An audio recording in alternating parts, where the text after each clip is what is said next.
জয় Shriram. MGI কিচেনে সকল বন্ধুদের স্বাগত জানাই। আসুন তাহলে ভিডিওটা শুরু করি। গরম তেলে প্রথমে আমি নুন হলুদ মাখানো মাছ ভেজে নিচ্ছি। মাছগুলো এবার উল্টে দেবো। মাছগুলো লাল লাল করে ভেজে তুলে নিলাম। আজকে রেসিপি হবে ডাঁটা আলু ঝিঙে দিয়ে পাতলা মাছের ঝোল।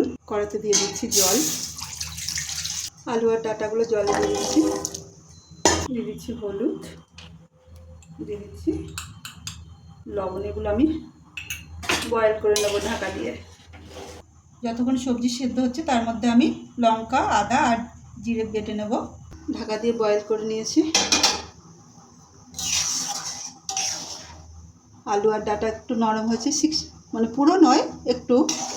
এবার আমি এটা নামিয়ে নেব। দিয়ে দিচ্ছি সর্ষের তেল। তেলে দিয়ে দিচ্ছি একটা শুকনো লঙ্কা রাঁধুনি ফোড়ন।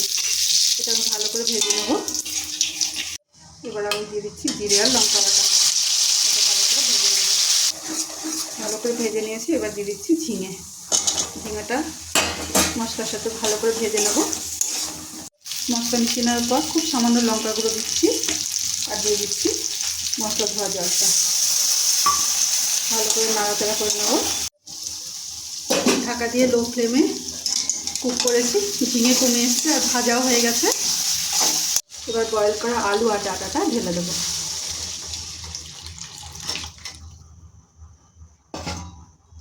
এবার দিয়ে দেবো মাছ।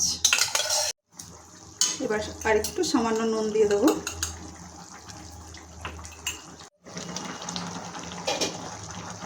ঝিঙে ডাঁটা আলু দিয়ে পাতলা মাছের ঝোল রেডি। আমি এবার নামিয়ে সার্ভ করবো।